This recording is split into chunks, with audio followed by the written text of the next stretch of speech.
तो दोस्तों आज हम बात करने जा रहे हैं हैनिबल सीरीज की, जो कि काफी खतरनाक और घिनौनी सीरीज है। दोस्तों इस सीरीज में कुल 13 एपिसोड्स है। तो गाइस वीडियो को आगे बढ़ाने से पहले अगर आप इस चैनल पर न्यू हैं तो चैनल को सब्सक्राइब करके बेल आइकन ऑल पर कर देना, ताकि आपको ऐसी इंटरेस्टिंग वीडियोस की नोटिफिकेशन मिलती रहे। ऑल्सो गाइस मैं आपसे रिक्वेस्ट करना चाहूंगा कि आप इस वीडियो को ज्यादा से ज्यादा शेयर करें, ताकि हमारे वीडियो की रीच बढ़े। तो गाइस अब बिना देर किए चलते हैं सीधा एक्सप्लेनेशन की तरफ। हैनिबल सीरीज की शुरुआत होती है और हम एक कत्ल की जगह को देख पाते हैं, जहाँ पे एक औरत का बड़े बेरहमी से कत्ल हुआ था, जिसकी छानबीन करने के लिए वहाँ पे पुलिस आई होती है। उसी बीच हम एक शख्स को देख पाते हैं जिसका नाम विल होता है, जो कि उस जगह के आसपास ही रहता था। दरअसल विल एक काफी बुद्धिमान इंसान है। उसका सोचने का नजरिया बाकी लोगों से बिल्कुल भी अलग था, काइंड ऑफ शेरलॉक की तरह। विल किसी भी केस को सुलझाने के लिए हमेशा कातिल या फिर चोर की तरह सोचता था। अब वहाँ पे पड़े हुए खून के निशान और लाश के बाल पे बिल इस पूरे हादसे को अपने दिमाग में इमेजिन कर लेता है और वो अपना अनुमान लगा लेता है कि कैसे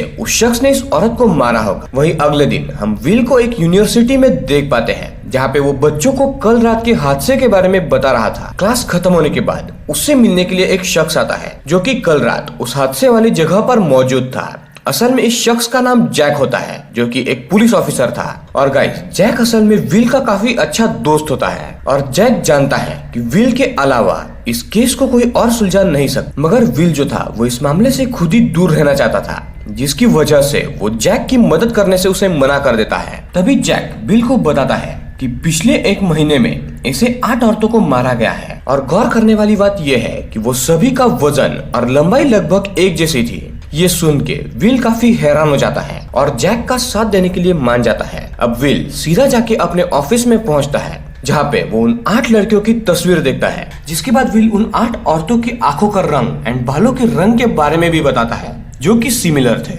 अब जैक बताता है कि उनमें से एक लड़की की लाश हमें अभी तक से नहीं मिली है। जिसके बाद वो दोनों उस लड़की के घर पहुंचते हैं, जहाँ पे उसके माता पिता थे, और वो उनसे पूछताछ करने लगता है। अब पूछताछ करते समय वो उसके माता पिता से कुछ ऐसे सवाल करता है जिसे सुन के सभी लोग हैरान हो जाते हैं। बिकॉज गाइस विल उनके घर पर पहली ही बार आया था, पर वो उनसे ऐसे सवाल कर रहा था जिसे विल उनके घर पर सालों से रहता हो। अब विल काफी तेजी से उस लड़की के कमरे की तरफ जाता है, और दरवाजा खोलते ही वो उसे उसके बिस्तर में पाता है। ये देख के सभी लोग दंग रह जाते हैं, क्योंकि इससे पहले पुलिस ने पूरा घर अच्छे से चेक किया था, तब ये लाश उन्हें वहाँ पर नहीं मिली थी। अब विल वापस से सोचने लगता है कि कैसे उस शख्स ने इसे मारा होगा। जिसके बाद विल जैक को बताता है कि उस शख्स और इस लड़की का आपस में कोई ताल्लुक है, क्योंकि उस कातिल ने उसे मारने के बाद इसे फिर से उसके घर पर लाकर छोड़ दिया है। जिसके बाद जैक उस लड़की के पास्ट के बारे में पता करने लगता है। वहीं हम विल को देख पाते हैं, जिसे सपने में उसी मरी हुई लड़की का सपना आता है, जो कि अपने आप हवा में उड़ रही थी। ये देख के विल काफी डर जाता है और उसकी नींद टूट जाती है। अगले दिन जब विल वापस से उस लड़की के घर पर पहुंचता है, तब उसकी मुलाकात एक औरत से होती है, जिसका नाम बेवर्ली होता है। जैक विल को बेवर्ली के बारे में बताता है, जो कि इस केस को पुलिस की तरफ से सुलझाएगी। जिसके बाद विल बेवर्ली को उस लड़की के बारे में बताने लगता है। जिसके बाद वो दोनों जैक के ऑफिस में जा पहुंचते हैं, जहाँ पे जैक को अभी भी समझ में नहीं आता कि क्यों उस शख्स ने उस लड़की को मारने के बाद उसे उसके घर में वापस रखा था। जिसपे विल बताता है कि वो शख्स पक्का कोई साइको है, वरना वो ऐसा क्यों करेगा।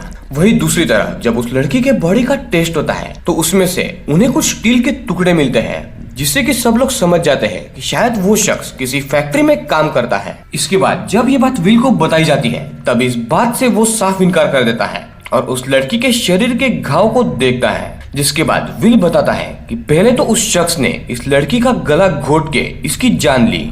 जिसके बाद उसने इसके शरीर के अंदर हिरन के सिंग को घुसा के गहरे घाव बनाए हैं, और उसके बाद उसका लीवर निकाल दिया और वापस से उसे वहीं पर लगा दिया। अब ये जो कुछ भी विल बोल रहा था वो किसी के भी पल्ले नहीं पड़ता। जिसके बाद विल सबको बताता है कि पहले भी जितनी भी लड़कियों को उस किलर ने मारा है, उस किलर ने उन सारी औरतों का लीवर निकाल के वो उन्हें खा गया है। मगर इस लड़की की लाश जो उन्हें उसके घर पे मिली है, उस लड़की का लीवर काफी खराब था, जिसकी वजह से वो जो किलर था वो उसे नहीं खा पाया, और इसीलिए उसने उसके लीवर को वापस से उसके शरीर में डाल दिया। अब जैक इसकी पुष्टि करने के लिए आगे कॉल करता है, और टेस्ट में यही साबित होता है कि ये जो लड़की थी उसके लीवर में कैंसर था, जिसकी वजह से उस कातिल ने उसके लीवर को नहीं निकाला। वही हम एक मनोवैज्ञानिक को देखते हैं जो कि विल के साथ काम करने वाला एक डॉक्टर था जिसका नाम हैनिबल था, जो कि इंसानों का मांस खा रहा होता है। कुछ देर बाद वहाँ पे जैक जा पहुँचता है और वो उन्हें विल के बारे में बताता है। दरअसल गाइस, जैक चाहता है कि विल इन सब केस में ज्यादातर ध्यान ना दे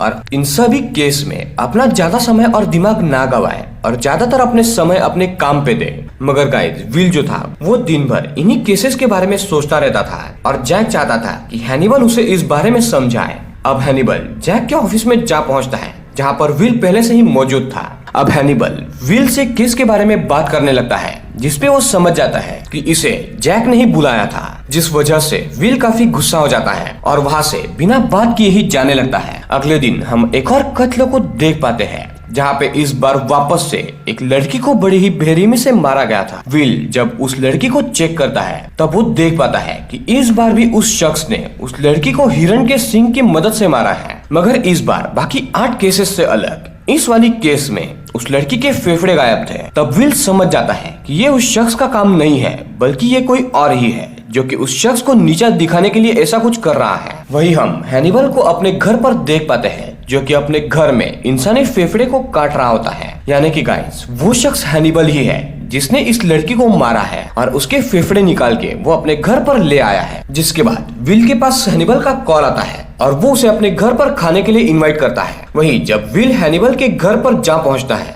तब हैनिबल उसे उस लड़की का फेफड़ा देता है, वो भी खाने के लिए, मगर विल इस बात को समझ नहीं पाता। जिसके बाद वो दोनों वही पास में ही बनी एक फैक्ट्री में जाने लगते हैं ताकि उन्हें वहाँ से कुछ सुराग मिल सके। विल वहाँ पे काम कर रहे सभी लोगों के डॉक्यूमेंट्स को चेक करने लगता है जिसमें कि उसे गैरेट नाम के एक शख्स पे शक होता है जिसने कि कुछ ही दिन पहले इस जगह से इस्तीफा दे दिया था। अब विल गैरेट से मिलने के लिए उसके घर पर जाने लगता है, इसलिए हैनिबल पहले ही गैरेट को फोन करके उसे आगाह कर देता है कि तुम्हारे घर पर पूछताछ करने के लिए विल आने वाला है। अब जब गैरेट को ये बात पता चलती है तो वो काफी डर जाता है। वही जैसे ही विल गैरेट के घर पर पहुंचता है वो देखता है कि गैरेट ने अपनी पत्नी को जान से मार दिया था, जिसे देख के विल अपनी बंदूक निकाल के अंदर घुसता है। तभी वो गैरेट को देख पाता है जो कि अब अपनी बेटी को मारने वाला था। विल उस पे गोली चलाता है जिसमें कि उसकी बेटी जख्मी हो जाती है। वही गैरेट जो है वो इस शूटआउट में मारा जाता है। इसके बाद विल तुरंत ही गैरेट की बेटी को हॉस्पिटलाइज कर देता है और इसी के साथ साथ गाइज एपिसोड 1 यहाँ पर एंड होता है।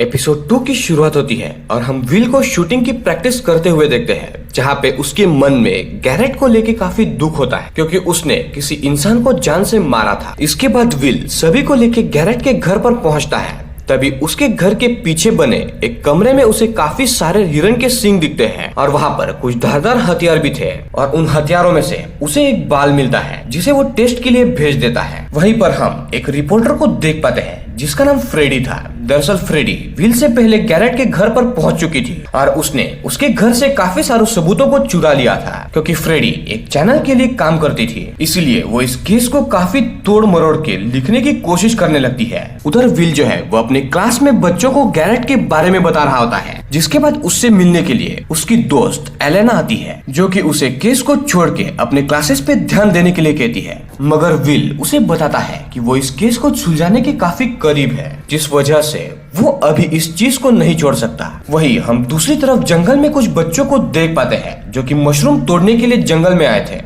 उसी बीच वो जमीन से निकलते हुए एक हाथ को नोटिस करते हैं और कुछ देर बाद ही वहाँ पर पुलिस बुलाई जाती है और वहाँ पर पुलिस आते ही सब लोगों से पूछताछ करने लगती है और तब तक विल जो है उस जगह की खुदाई करवाने लगता है। जिसके बाद उसे वहाँ पे और भी कई सारी लाशें मिलती है और तो और कई सारे ऐसे लोग भी वहाँ पर मौजूद थे जो कि जमीन में दफन होने के बावजूद भी अभी तक जिंदा थे। एंड टू बी सरप्राइज, जिस किसी ने भी ऐसा किया था वो बंदा काफी शातिर था। उसने इस जमीन के ऊपर जहरीले मशरूम उगा दिए थे ताकि यहाँ पर कोई भी ना आए और तो और उसने जमीन के अंदर कुछ पाइप्स को गड़ा दिया था ताकि जिन इंसानों को उसने जिंदा दफनाया है वो यहाँ से सांस ले सके। अब जैसे ही विल एक इंसान के पास जाता है और उसे जमीन से बाहर निकालने लगता है तभी वो शख्स हिलने लगता है, यानी कि अभी भी उसमें जान थी। जिसके बाद पुलिस उसे तुरंत ही हॉस्पिटल में लेके जाती है। तभी हम वहाँ पे फ्रेडी को देख पाते हैं जो कि उस जगह पर खड़ी होके चुपके से सभी चीजों की तस्वीरें ले रही थी। इधर विल हैनिबल के पास जाता है जहाँ पे वो हैनिबल को सब कुछ बताता है और उसे अपनी चिंता को शांत करने का तरीका पूछता है, जिसपे हैनिबल उसे कुछ दिनों के लिए इस केस को छोड़ देने के लिए कहता है, मगर विल इस बात से साफ इनकार कर देता है और वहाँ से चला जाता है। तभी हम फ्रेडी को देख पाते हैं, जो कि विल और हैनिबल की इन सारी बातों को रिकॉर्ड कर रही होती है, जिसके बाद वो एक मरीज बन के हैनिबल के पास जाती है ताकि थोड़ी और जानकारी उसे पता चल सके। मगर हैनिबल सब कुछ समझ जाता है और उससे उसकी पर्स मांगता है, जिसपे फ्रेडी वहाँ से भागने की कोशिश करने लगती है, मगर हैनिबल उसे उसका पर्स छीन लेता है और उसके पर्स के अंदर से रिकॉर्डर निकाल के उसे वो तोड़ देता है। जिसके बाद वो फ्रेडी से ये सब करने का मकसद पूछता है, तो फ्रेडी बताती है कि वो विल पे नजर रख रही है ताकि वो उसके बारे में पूरे दुनिया को बता सके, जिसपे हैनिबल उसे उसके लिए काम करने के लिए कहता है, जिसपे फ्रेडी मान जाती है। उधर दूसरी तरफ वो शख्स असल में मर चुका होता है, जिसे कि जमीन से निकाला गया था। डॉक्टर्स को पता चलता है कि उन सभी को शुगर की बीमारी थी, जिसकी वजह से कातिल उन्हें और भी शुगर देके और बीमार कर रहा था। तभी विल जो है वो जैक को ये पता करने के लिए बोलता है कि ये सारे लोग अपनी शुगर की दवाई किस मेडिकल शॉप से लेते थे। वहीं दूसरी तरफ हम एक औरत को देख पाते हैं, जो कि मेडिकल से अपने शुगर की दवा लेने के लिए आई थी, जिसपे एक डॉक्टर उसे दवा देता है, मगर थोड़ी देर बाद वो डॉक्टर उस औरत का पीछा करने लगता है और उसे बेहोश कर देता है। इधर जब पुलिस को ये बात पता चलती है तो सभी लोग वहाँ पर जांच करने के लिए पहुँचते हैं, और तो और जैक विल को ये बात भी बोल देता है कि जितने भी लोग हमें जमीन से मिले हैं वो सभी के सभी लोग अपनी शुगर की जो दवा है वो इसी मेडिकल शॉप से लेते थे। जिसपे विल जो है वो हर एक डॉक्टर की लिस्ट चेक करने लगता है, जिसमें से एक जो डॉक्टर था वो गायब था। तभी विल बाहर उसकी गाड़ी खड़ी देखता है, जिसके डिक्की में उसे उस औरत की लाश मिलती है, जो कि पूरे मिट्टी से ढकी हुई थी।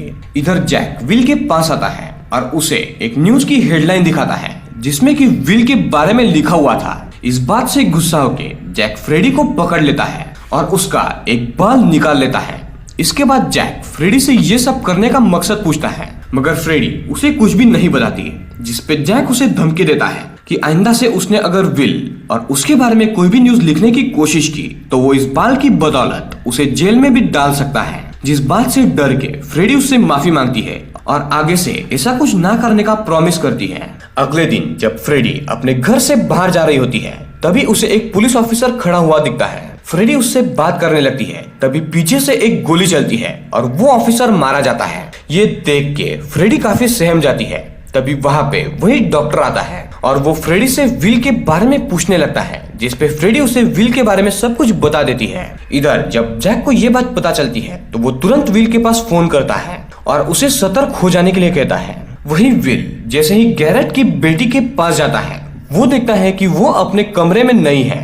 तभी बाहर उसे वही डॉक्टर दिखता है, जो कि उसे लेके भाग रहा था, जिसपे विल तुरंत ही अपनी बंदूक से उस पर हमला कर देता है और उसे जख्मी कर देता है। जिसके बाद विल उसे ये सब करने का मकसद पूछता है, जिसपे वो डॉक्टर बोलता है कि उसका सिर्फ एक ही मकसद है कि वो सारे लोगों को प्रकृति से जुड़ाना चाहता है, जिसकी वजह से वो लोगों के साथ ऐसा कर रहा है और वो लोगों को जिंदा ही जमीन में दफना रहा है। इसके बाद उसे अरेस्ट कर लिया जाता है। वहीं अब हम विल को हैनिबल के पास देखते हैं, जहाँ पे वो इस हादसे के बारे में उसे बता रहा होता है। तब हैनिबल विल से पूछता है कि क्या उसे लोगों को मारने में मजा आता है, जिसपे विल बताता है कि उसे गैरेट को मारने में काफी मजा आया था।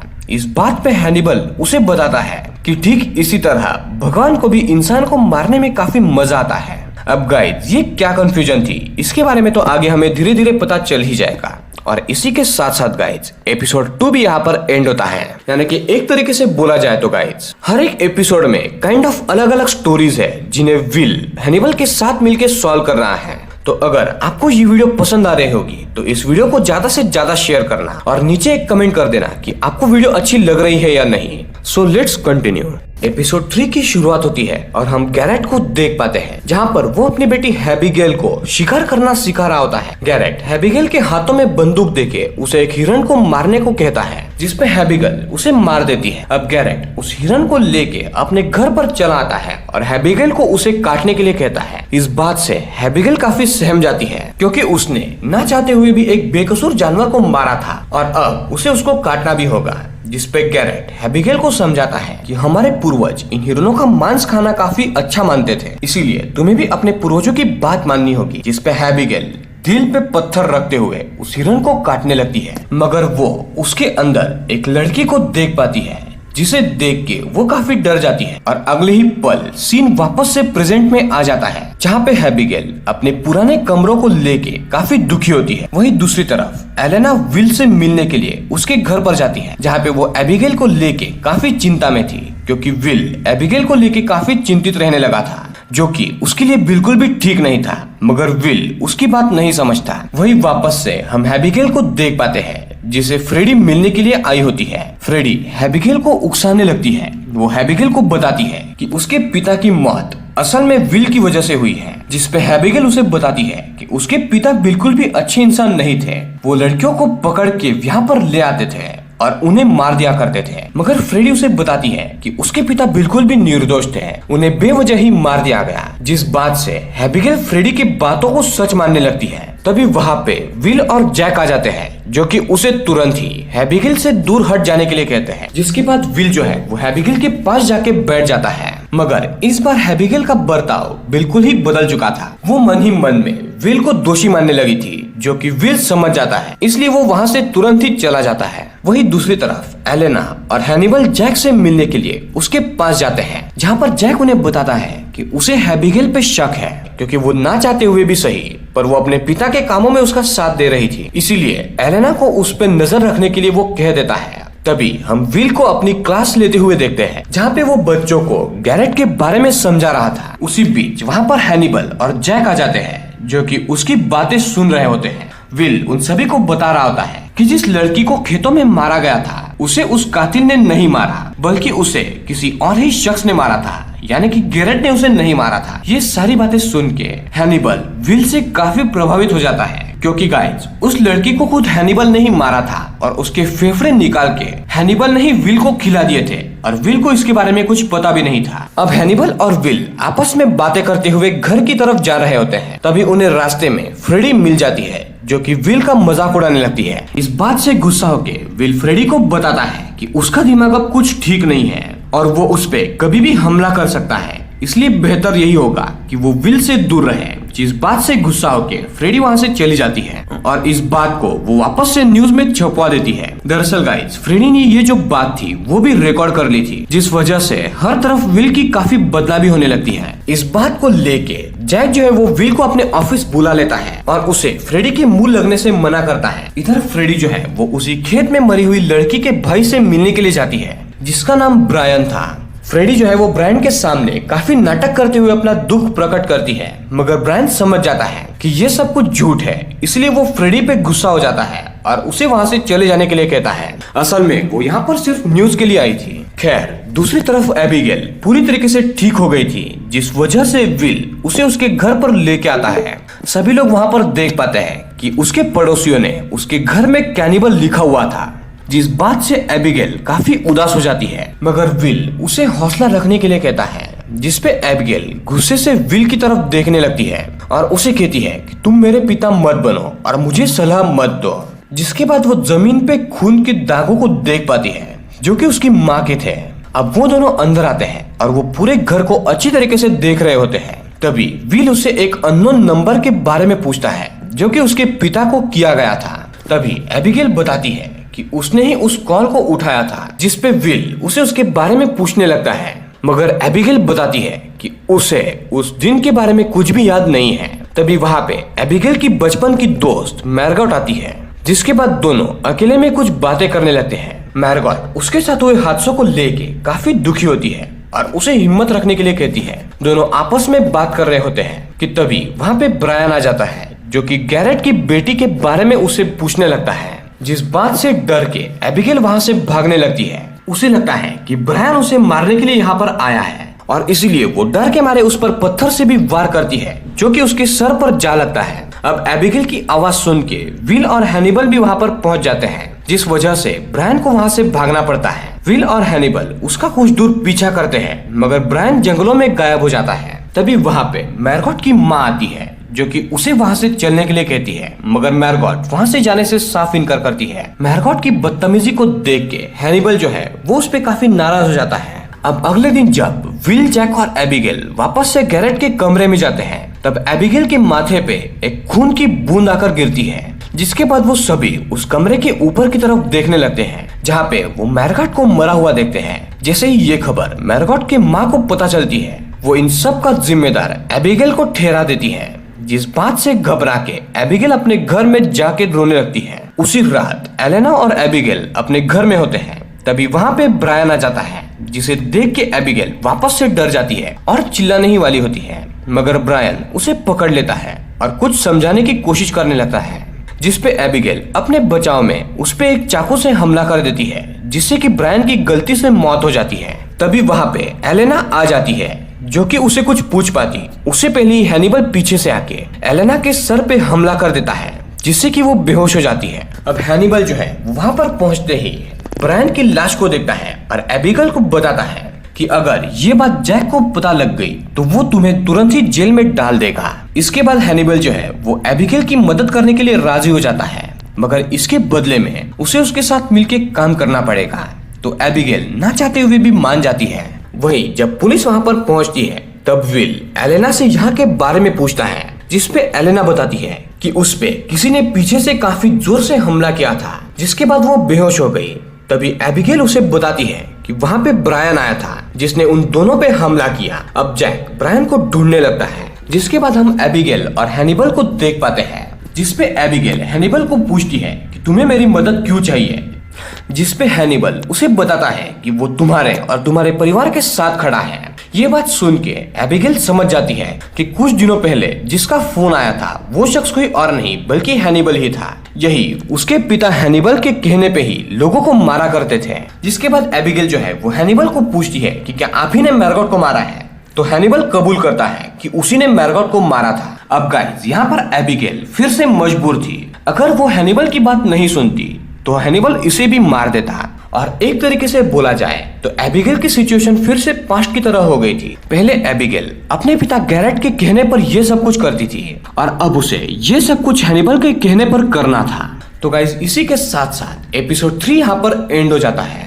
एपिसोड 4 की शुरुआत होती है और हम हैनिबल और विल को आपस में बातें करता हुआ देखते हैं, जहाँ पे हैनिबल विल से पूछता है कि उसे मैरेट को मरा देख के कैसा लगा, जिसपे विल बताता है कि उसे इस बात का बड़ा ही खेद है, मगर जिसने भी उसे मारा है उसने उसे बदले के तहत नहीं बल्कि उसके खराब आचरण के चलते मारा है। अब इस बात से हैनिबल वापस से विल पे काफी इम्प्रेस हो जाता है, बिकॉज हैनिबल को मैरगॉट का स्वभाव बिल्कुल भी अच्छा नहीं लगा था और इसलिए उसने उसे मार दिया था। और तो और हैनिबल जो है वो विल एंड जैक के सामने अच्छा होने का सिर्फ नाटक कर रहा था, बट वो ठीक उसका उल्टा ही था, बिकॉज जितने भी लोग अभी तक मरे हैं उसके पीछे कहीं ना कहीं सिर्फ हैनिबल का ही हाथ है। वहीं दूसरी तरफ हम एबिगेल को एक अनाथ आश्रम में देख पाते हैं, जहाँ पे वो ब्रायन को मारने के बाद से रह रही थी। तभी उससे मिलने के लिए एलेना आती है। एबिगेल एलेना को बताती है कि उसका मन यहाँ पे बिल्कुल भी नहीं लग रहा है, वो वापस से अपने घर जाके अपनी पढ़ाई को शुरू करना चाहती है, जिसपे एलेना उसे बताती है कि वो जैक से इस बारे में बात करेगी।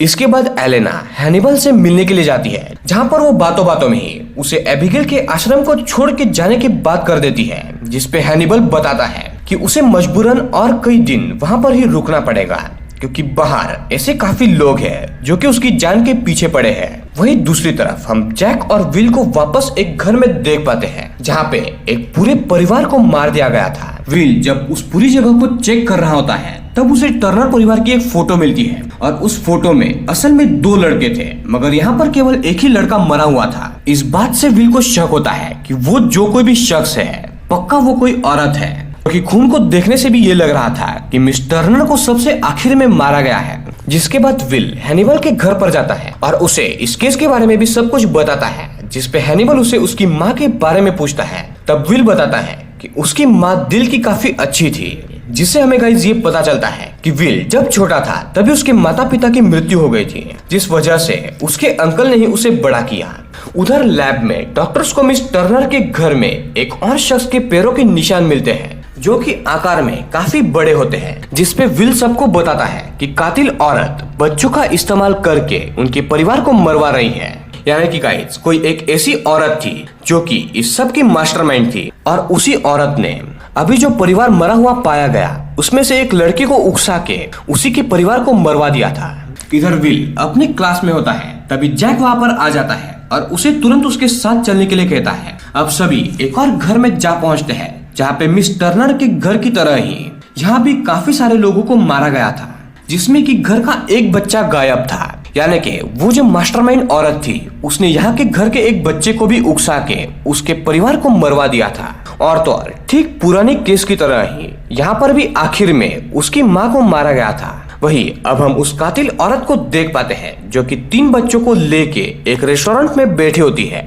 यानी कि अभी एक और परिवार बचा हुआ है जिससे कि वो मारने वाली थी। इधर वो औरत जो है वो उन सभी बच्चों को अपने बच्चों की तरह ट्रीट करती है। वो लेडी उन तीनों बच्चों को बताती है कि वही उसका परिवार है और हर किसी का केवल एक ही परिवार होता है, जिस वजह से वो उसके असली परिवार वालों को मार दिया करती थी। इधर जैक जो है वो विल को हाल ही में गायब हुआ जो एक लड़का है उसकी तस्वीर दिखाता है, जिसपे विल उस लड़के के परिवार वालों पे नजर रखने के लिए कहता है क्योंकि अगला टारगेट वही होने वाले थे। उधर हैनिबल एबिगेल के आश्रम में जाता है जहाँ पे एबिगेल हैनिबल को देख के थोड़ा सा डर जाती है। अब हैनिबल उसे उसके घर में शिफ्ट होने के लिए कहता है जिससे कि उसका मन भी लगा रहेगा। इस बात से एबिगेल काफी खुश हो जाती है और हैनिबल के साथ उसके घर पर जाने लगती है। वही दूसरी तरफ अब हम उस लड़के को देख पाते हैं जो कि अपने घर पर पहुंच जाता है और इस बार उसके हाथ में एक बंदूक थी। और तो और ये जो लड़का था वो उस मास्टरमाइंड औरत के पूरे कंट्रोल में था। वो बंदूक से अपने परिवार को मारने के लिए घर में घुसा था। अब इस हाल में अपने बेटे को देख के उसकी जो माँ है वो काफी रोने लगती है। अब ये जो लड़का है वो बंदूक आगे करता है और अपने परिवार वालों को मारने ही वाला होता है कि तभी वहाँ पर जैक और उसकी पूरी टीम अंदर आ जाती है और उस बच्चे को वो घेर लेती है। और ये देखते ही वो जो बच्चा है वो वहाँ से भागने लगता है, जिसपे विल उसका पीछा करने लगता है। कुछ दूर जाने के बाद वो जो औरत है वो खुद ही वहाँ पर आ जाती है और वो उस बच्चे के ऊपर गन पॉइंट कर देती है, जिसकी वजह से विल को अपने हथियार उसके सामने डालने पड़ते हैं। मगर चुपके से उसके टीम का जो एक स्नाइपर था वो उस औरत को मार देता है, जिसके बाद उस बच्चे को बचा लिया जाता है। अब जैक जो है वो उस बच्चे को पूछताछ करने के लिए पुलिस स्टेशन ले जाने लगता है और उसी बीच वो जैक से ये सब करने की वजह पूछने लगता है, जिसपे वो बच्चा बताता है वही उसकी असली माँ है और इंसानों का केवल एक ही परिवार होता है, जिस वजह से वो इन्हें मारने के लिए यहाँ पर आया था। तो गाइस काइंड ऑफ ये जो केस थी वो भी सॉल्व हो चुकी थी। उधर हैनिबल जो है वो एबिगेल के साथ मिलके खाना बना रहा होता है। तभी वहाँ पे एलेना आ जाती है जो कि काफी गुस्से में लग रही थी। वो हैनिबल पे काफी गुस्सा करने लगती है क्योंकि उसने उसे बिना पूछे ही एबिगेल को यहाँ पर लाया था, जिसपे हैनिबल उसे शांत रहने के लिए कहता है और एबिगेल से एक बार मिलने के लिए कहता है। वही जैसे ही एलेना एबिगेल को देखती है वो हैरान रह जाती है क्योंकि उसने इससे पहले एबिगेल को इतना खुश कभी भी नहीं देखा था। लेकिन तभी हमें गाइस ये पता चलता है कि हैनिबल ने उसे कोई दवाई दी थी, जिसकी वजह से एबिगेल को ये लग रहा था कि एलेना एंड हैनिबल उसके माता पिता है और इसीलिए वो इतने खुश लग रही थी। तो गाइस इसी के साथ साथ एपिसोड 4 भी यहाँ पर एंड हो जाता है। एपिसोड 5 की शुरुआत होती है और हम विल को नींद में चलता हुआ देखते हैं। विल अकेले ही रोड पे नींद में चल रहा होता है। तभी वहाँ पे एक पुलिस की गाड़ी आती है जिसमें से एक ऑफिसर निकलता है और वो विल को होश में लाता है। अब विल अपने आप को घर से इतना दूर देख के काफी आश्चर्यचकित हो जाता है। इसके बाद ऑफिसर विल से उसके बारे में पूछते हैं, जिसपे विल बताता है कि वो आजकल कई सारे कत्ल की मिस्ट्रीज को सुलझाने में लगा हुआ है, जिसकी वजह से उसको नींद में भी अजीब से सपने आने शुरू हो गए हैं और वो चैन से नहीं सो पा रहा। जिसके बाद ऑफिसर उसे उसके घर पर वापस से छोड़ देता है। अब अगले दिन विल जो है वो हैनिबल के पास जाता है और उसे कल रात के नींद में चलने के बारे में बताता है, जिसपे हैनिबल उसे ये सभी केसेस को छोड़ देने के लिए कहता है। हैनिबल विल को बताता है कि वो इन सब में फालतू ही अपना समय बेकार कर रहा है। जैक तो बस उसका फायदा उठा रहा है ताकि उसे प्रमोशन मिल जाए। मगर विल हैनिबल की इस बात को नहीं मानता और बताता है कि वो दोनों काफी लंबे समय से एक दूसरे के दोस्त हैं, इसीलिए उन्हें एक दूसरे पे काफी विश्वास है। अब हम एक अजीब से शख्स को देख पाते हैं जिसका नाम फ्रेडरिक होता है। वो काफी अजीब सी हरकतें कर रहा होता है। तब उसकी नजर एक कपल पर जाती है जिसे कि वो किसी भूत की तरह नजर आते हैं और उनके जाने तक फ्रेडरिक जो है वो उन्हें घूरता रहता है। और वही अगले दिन हमें पता चलता है कि उन दोनों कपल्स की मृत्यु हो गई है। किसी ने उन्हें ही बड़ी बेरहमी से मारा है। असल में उनके पीठ पर जो स्किन थी उस स्किन को छील के कातिल ने पंखों की तरह बना दिया था। तो यहाँ पर पुलिस पहुंच जाती है और यहाँ पे विल जैक को बताता है कि कातिल अपने मौत से काफी डरता है और वो काफी धार्मिक इंसान भी है, जिस वजह से वो लोगों को मारने के बाद उन पे वो पंख और धार्मिक चिन्ह बना देता है। इधर हम हैनिबल को देख पाते हैं जो कि जैक और उसकी पत्नी बेला को अपने घर पर खाने के लिए इनवाइट करता है। हैनिबल उन दोनों से काफी बातें कर रहा होता है मगर बेला जो है वो उसके किसी भी सवालों पर ज्यादा कोई जवाब नहीं दे रही होती है। ये बात हैनिबल को थोड़ी सी अजीब लगती है, जिसकी वजह से वो बातों बातों में ही बेला को उससे कल मिलने के लिए कहता है। अब अगले दिन जब बेला हैनिबल से मिलने के लिए उसके ऑफिस में आती है, तब हैनिबल जो है वो उसे उसकी बीमारी को लेके चिंतित रहने की बात करता है। ये बात सुन के बेला थोड़ी सी हैरान हो जाती है, क्योंकि उसे उसके बीमारी के बारे में कैसे पता। अब बेला हैनिबल को उसके कैंसर की बीमारी के बारे में बताती है,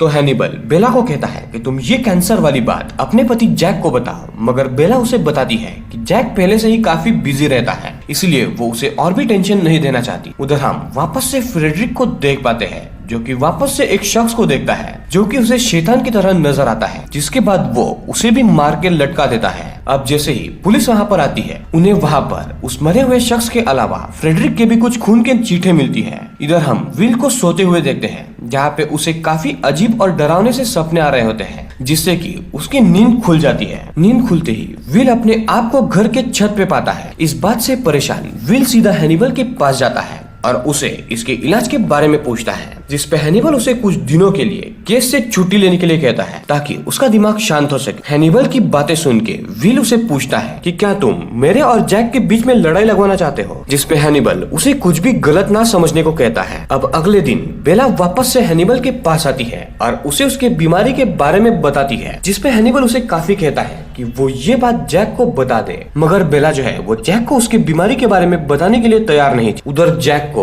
उस खून के चीठे की मदद से फ्रेडरिक के बारे में पता चल जाता है, जिसके बाद वो विल को बुलाता है। तभी एक ऑफिसर वहाँ पर आता है और जैक को बताता है फ्रेडरिक ने अभी तक जितने भी शख्स को मारा है, उन सभी का ना तो कोई क्रिमिनल रिकॉर्ड था और ना ही वो कोई बुरे लोग थे। अब ये बात सुन के विल को थोड़ा सा शॉक लगता है कि फ्रेडरिक को ये मुजरिमों के बारे में कैसे पता चलता है। वहीं कुछ देर बाद जैक फ्रेडरिक की पत्नी को उसके पास बुलाता है, जहाँ पे वो उसे फ्रेडरिक का पता बताने के लिए कहता है। मगर फ्रेडरिक की पत्नी बताती है कि वो कई महीनों से फ्रेडरिक से नहीं मिली है। यहाँ पे हमें ये पता चलता है फ्रेडरिक को भी कैंसर की बीमारी है, जिसकी वजह से वो काफी अजीब सी हरकतें कर रहा था। इसके बाद फ्रेडरिक की पत्नी उन्हें बताती है कि बचपन में फ्रेडरिक एक बार मर के वापस से जिंदा हो गया था। दरअसल वो एक आग में फंस गया था, जिसके बाद वो कुछ घंटों तक मरा हुआ था, मगर अचानक से कुछ देर बाद वो वापस से जिंदा हो गया। और जब उसे हॉस्पिटल में ले जाया गया तो डॉक्टर ने कहा कि ये भगवान की आशीर्वाद से हुआ है। अब विल उसे उस जगह का पता मांगता है। इधर जैक को पता चलता है उसकी पत्नी को भी कैंसर की बीमारी है,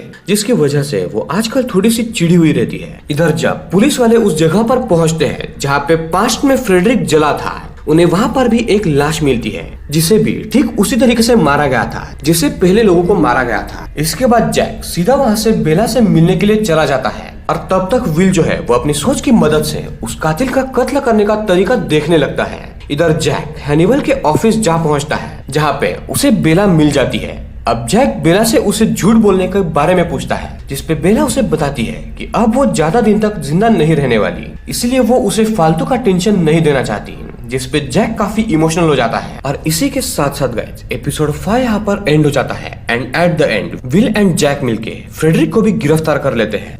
एपिसोड 6 की शुरुआत होती है और हम एबेल नाम के एक शख्स को देख पाते हैं जो कि बेहोश पड़ा हुआ था। दरअसल एबेल ने खुद को ही मार के बेहोश कर लिया था, जिसके बाद कुछ ही देर में उसे ट्रीटमेंट के लिए डॉक्टर के पास ले जाया जाता है।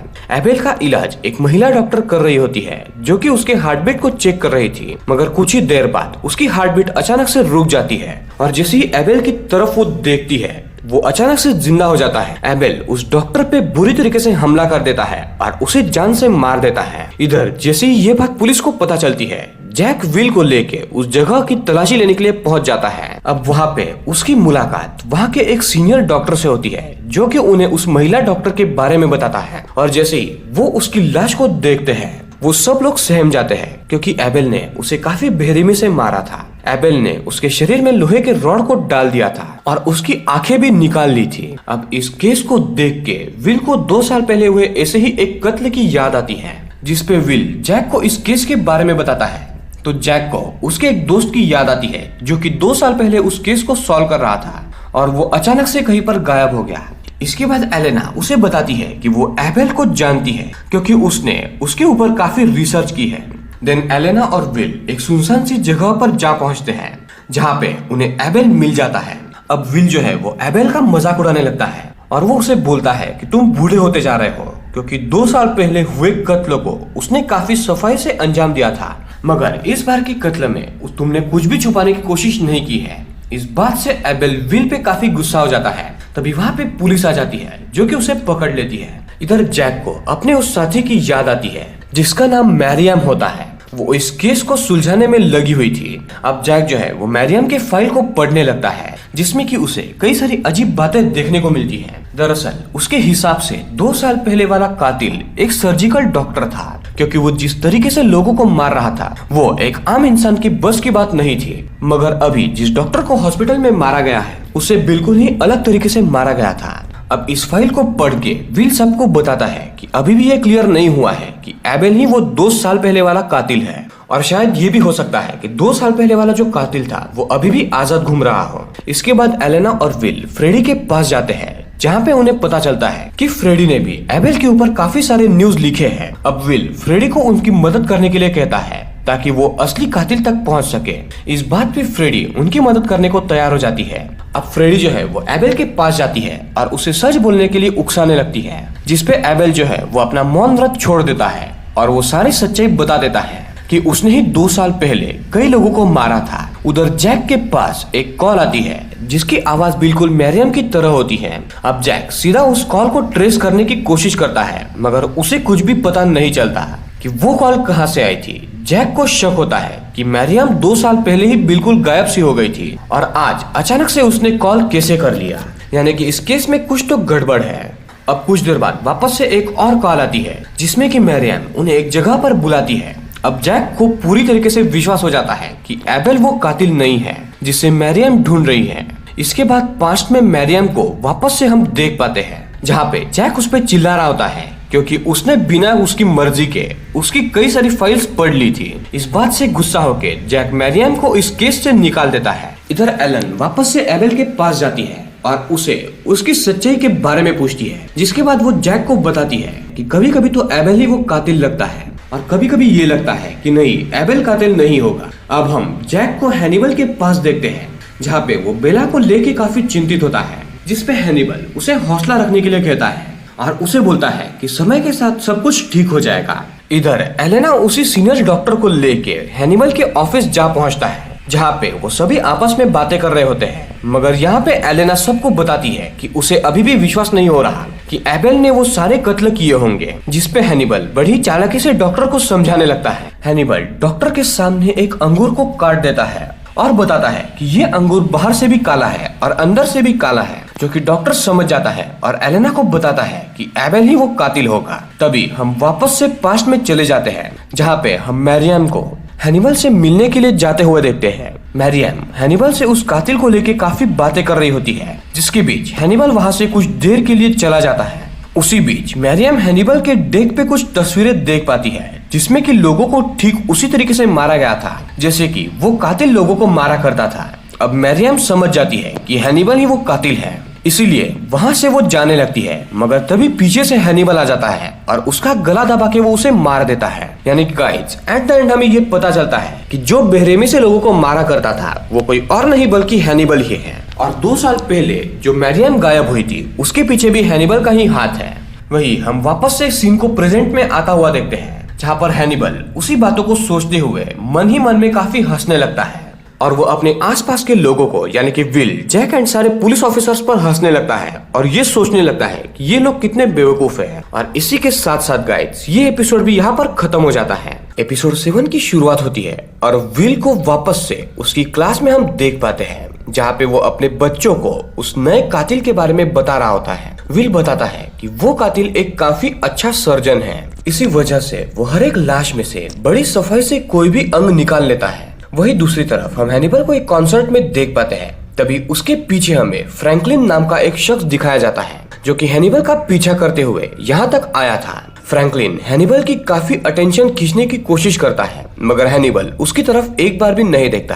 अब जैसे ही कॉन्सर्ट खत्म होता है हैनिबल एक लेडी से मिलता है जो कि उसकी काफी पुरानी पेशेंट थी। वो औरत हैनिबल से उसकी पार्टी के बारे में पूछ रही होती है। उसी बीच वहाँ पर फ्रैंकलिन अपने दोस्त टॉबस के साथ आ जाता है और उन दोनों की बात सुनने लगता है। अब जैसे ही उन दोनों की बात खत्म हो जाती है, फ्रैंकलिन हैनिबल को बताता है कि वो उसका आइडल है और उसे नहीं लगा था कि वो इससे इतनी जल्दी मिल पाएगा। वही हैनिबल काफी देर से टोबस की तरफ देखे जा रहा था, जो कि थोड़ा सा अजीब लगता है। वही दूसरी तरफ हम जैक को देख पाते हैं, जो कि किसी बिल्डिंग में होता है। तभी जैक को किसी का फोन बजने की आवाज सुनाई देती है, जिसका पीछा करने पे उसको वहाँ पे एक कटा हुआ हाथ दिखता है और उस कटे हुए हाथ में किसी ने वो फोन पकड़ा दिया था। तभी उसका ये सपना टूट जाता है और वो जाग जाता है। अगले दिन जैक विल को एक और कातिल के बारे में बताता है, जिसके बाद दोनों उस जगह के लिए निकल पड़ते हैं। वहाँ पहुँचने के बाद जैक उसे बताता है कि ये काम भी वापस से उसी कातिल का है, क्योंकि उसके शरीर का एक अंग गायब हो चुका है। मगर विल जैक को बताता है कि ऐसा नहीं है।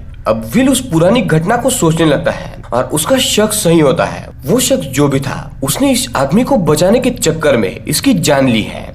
अब ये बात जैक को बिल्कुल भी समझ में नहीं आती। वही दूसरी तरफ हम फ्रैंकलिन को देख पाते हैं, जो कि हैनिबल से मिलने के लिए उसके ऑफिस आया होता है। कुछ देर की बातचीत के दौरान फ्रैंकलिन हैनिबल को उसका दोस्त बनने के लिए कहता है, मगर हैनिबल इस बात के लिए तैयार नहीं होता। हैनिबल उसे बताता है कि कभी भी एक डॉक्टर और एक मरीज दोस्त नहीं बन सकते, क्योंकि इससे डॉक्टर के अंदर अपने मरीज को लेके फीलिंग आ जाती है, जिसमें कि पेशेंट का ही नुकसान होता है। अब फ्रैंकलिन के जाने के बाद वहाँ पे विल आता है, जो कि काफी परेशान होता है, जिसपे हैनिबल उसे उसकी परेशानी के बारे में पूछता है। विल उसे अभी हाल ही में हुए कत्लों के बारे में बताने लगता है और विल को लग रहा था कि एक और कातिल है जो असली कातिल को नीचा दिखाने के लिए बेगुनाह लोगों को मार रहा है। जिसपे हैनिबल विल से पूछता है कि तुम इतना कैसे श्योर हो। तब विल उसे बताता है कि असली कातिल के हाथों में सफाई है, मगर जो दूसरा शख्स है उसे इस बारे में कुछ भी नहीं पता। अब इस सीन के बाद सीन शिफ्ट होता है और हैनिबल एक डॉक्टर से मिलने के लिए उसके क्लिनिक में जाता है। उसी बीच दोनों आपस से काफी अच्छे दोस्त बन जाते हैं, जिसके बाद हैनिबल वापस से अपने घर चला आता है। घर पे हम एक किताब को देख पाते हैं, जिसमें कि इंसानों के अंगों को लेके खाना बनाने की काफी सारी रेसिपीज लिखी हुई थी। तभी हम उसी डॉक्टर को देख पाते हैं, जिसकी बीच रास्ते में गाड़ी खराब हो जाती है। अब जैसे ही वो अपनी गाड़ी को चेक करने लगता है, तभी वहाँ पे हैनिबल आ जाता है, जिसे देख के उसे थोड़ी राहत मिलती है। मगर हैनिबल उसकी मदद करने के बजाय उसकी जान ले लेता है और उसके शरीर के एक अंग को निकाल के वहाँ से चला जाता है। अब जब जैक और विल वहाँ पे पहुंच जाते हैं, तब विल उन्हें बताता है कि ये काम उसी असली कातिल का है, क्योंकि उस असली कातिल ने काफी सफाई से इस आदमी के अंगों को निकाल लिया है। उधर हैनिबल से मिलने के लिए फ्रैंकलिन वापस से उसके ऑफिस में आता है और उससे अपनी पिछली कही बातों के लिए माफी मांगता है, जिसपे हैनिबल उसे माफ कर देता है। बातों बातों में ही फ्रैंकलिन उसे टोबस के बारे में बताने लगता है, जिसपे हैनिबल उसे टोबस और उसकी दोस्ती के बारे में कुछ सवाल पूछने लगता है। और इन सवालों को सुन के फ्रैंकलिन को कुछ अच्छा नहीं लगता और वो वहाँ से गुस्से में चला जाता है। अब हैनिबल विल का इंतजार करने लगता है, मगर काफी देर होने के बाद भी विल उसके घर पर नहीं आया होता है। तो हैनिबल खुद ही उससे मिलने के लिए उसके घर पर चला जाता है। हैनिबल विल को अपने ही ख्यालों में खोया हुआ देखता है, जिसके बाद वो उसे होश में लाता है और उसे उसके ऑफिस ना आने की वजह के बारे में पूछता है, जिसपे विल उसे बताता है कि वो अब इन केसेस में काफी उलझ सा गया है, जिस वजह से उसे समय नहीं मिल पाया। तभी वहाँ पे जैक आ जाता है और वो विल को तुरंत उसके साथ चलने के लिए कहता है। जैक उन्हें बताता है कि उसे एक गाड़ी पे शक है, जो कि शायद उसी कातिल की है, जिसने अभी तक से इतने सारे कत्ल किए हैं। अब सभी लोग उसी जगह पे जा पहुंचते हैं जहाँ पे वो गाड़ी खड़ी होती है। वो गाड़ी एक एम्बुलेंस थी। अब जैक चारों तरफ से उसे घेर लेता है। अब उस एम्बुलेंस के अंदर से एक शख्स बाहर निकलता है, जिसके हाथ में काफी सारा खून लगा हुआ था, जिसपे विल समझ जाता है कि वो किसी के शरीर के अंगों को निकाल रहा होगा। तभी सब उसे घेर के पकड़ लेते हैं। उसी बीच हैनिबल एम्बुलेंस में जाके उस घायल मरीज की पट्टी करने लगता है। हैनिबल को ऐसा करते देख के विल को उस पे शक होता है, क्योंकि वो बिल्कुल भी किसी सर्जन की तरह ही पट्टी कर रहा था। अब अगले दिन हम हैनिबल को इंसान का मांस पकाते हुए देखते हैं। दरअसल आज हैनिबल ने एक पार्टी रखी हुई थी, जिसमें कि उसने सभी उसके जान पहचान वाले लोगों को बुलाया था। तभी वहाँ पे विल आ जाता है, जो कि उसे बताता है कि वो अपने तबीयत की वजह से उसकी पार्टी में नहीं शामिल हो पाएगा, जिस वजह से वो अभी ही उससे मिलने के लिए आ गया। कुछ देर के बाद पार्टी शुरू हो जाती है और सभी लोग हैनिबल के हाथों के बने हुए खाने की काफी तारीफ करते हैं, बट उन बेचारों को नहीं पता था कि वो इंसान का मांस खा रहे हैं। और इसी के साथ साथ गाइज एपिसोड 7 यहाँ पर एंड हो जाता है। एपिसोड 8 की शुरुआत होती है और हम विल को अपने घर में काम करता हुआ देखते हैं। तभी उसे अपने घर के बाहर से किसी जानवर के चिल्लाने की आवाज सुनाई देती है और जैसे ही विल बाहर चेक करने के लिए जाता है, उसे बाहर कुछ भी नहीं दिखता। जिससे उसे लगता है कि ये उसके मन का वहम होगा। इसके बाद हम टोबस को देख पाते हैं, जो कि एक वायलिन के दुकान का मालिक था। टोबस एक बच्चे को वायलिन भी सिखा रहा होता है। उसी बीच वो बच्चा टोबस से वायलिन के तार के बारे में पूछता है, आखिर वो तार किस चीज से बनती है, जिसपे टोबस उसे उसके वायलिन बजाने पे ध्यान देने के लिए कहता है। इसके बाद हमें पता चलता है कि टोबस भी हैनिबल की तरह ही एक साइको कातिल है, जो कि इंसानों को मार के उनके इंटेस्टाइन को निकाल के वो उनके इंटेस्टाइन से अपने वायलिन की तार बनाता है। वही दूसरी तरफ फ्रैंकलिन वापस से हैनिबल के पास जाता है और उसे टोबस के बारे में बातें बताने लगता है। अब फ्रैंकलिन को टोबस पे शक होने लगा था कि वो कुछ ना कुछ गलत कर रहा है, क्योंकि जब भी फ्रैंकलिन उससे मिलने के लिए उसके घर पर जाता था तो टोबस हमेशा से ही उसे किसी को मारने के बारे में बातें करता था। इसके बाद फ्रैंकलिन हैनिबल से टोबस को ठीक करने के लिए कहता है, क्योंकि अब वही है जो कि उसे वापस से पहले जैसा कर सकता है। मगर हैनिबल उसकी मदद करने से उसे मना कर देता है और उसे बताता है कि जिसको ठीक होना है वो खुद ही मेरे पास आके अपने तकलीफ के बारे में मुझे बताए। वही दूसरी तरफ जैक और विल को एक और लाश मिलती है, जिसे कि बड़ी बेरहमी से मारा गया था। दरअसल कातिल ने उस शख्स का गला काट के उसमें एक बड़ा सा वायलिन फिट कर दिया था। अब जैक को बिल्कुल भी इसका मतलब समझ में नहीं आता, जिसके बाद विल अपने सोचने की शक्ति की मदद से उसे पूरे हादसे को मन में ही देखने लगता है। वो देखता है कि पहले तो उस कातिल ने उस शख्स का गला काटा और फिर एक वायलिन को उसके अंदर डाल के उसे बजाने लगा। इधर हैनिबल के पास वापस से फ्रैंकलिन आता है और उससे टोबस को ठीक करने के बारे में पूछने लगता है। फ्रैंकलिन उसे बताता है कि टोबस ने मुझे कई दिनों पहले एक सपने के बारे में बताया था, जिस सपने को टोबस पूरा करना चाहता है। दरअसल टोबस को एक ऐसा सपना आया था जिसमें कि वो किसी आदमी का सर काट रहा है और उसके शरीर में वो वायलिन फिट करके उससे मधुर धुन बना रहा है। और फ्रैंकलिन आगे ये भी बोलता है कि उसे अभी पता चला है कि पुलिस को आज ही ऐसे ही एक आदमी की लाश मिली है, जिसे ठीक उसी तरीके से मारा गया है जिससे टोबस को सपना आया था।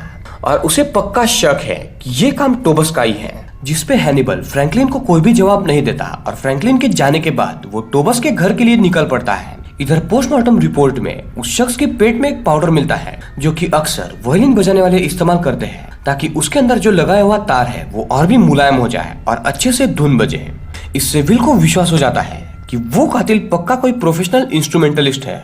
जिसके बाद वो जैक से शहर के हर एक इंस्ट्रूमेंटलिस्ट पे नजर रखने के लिए कहता है। इधर हैनिबल टोबस के घर पर पहुंच जाता है, जहाँ पर टोबस जो है वो उसका काफी अच्छे से स्वागत करता है और दोनों के बीच में एक बातें शुरू हो जाती है। उसी बीच हैनिबल की नजर उन वायलिन की तार पर पड़ जाती है और उन्हें देख के वो समझ जाता है कि ये इंसानों के अतड़ियों से बनाई हुई तारें हैं। इसके बाद हैनिबल टोबस से आज के कत्ल के बारे में पूछने लगता है, जिस पे टोबस समझ जाता है कि हैनिबल को उसके राज के बारे में पता चल चुका है। जिसके बाद टोबस हैनिबल को बताता है कि उसने जानबूझ के फ्रैंकलिन को ये सारी बातें बताई ताकि वो उसके पास आए।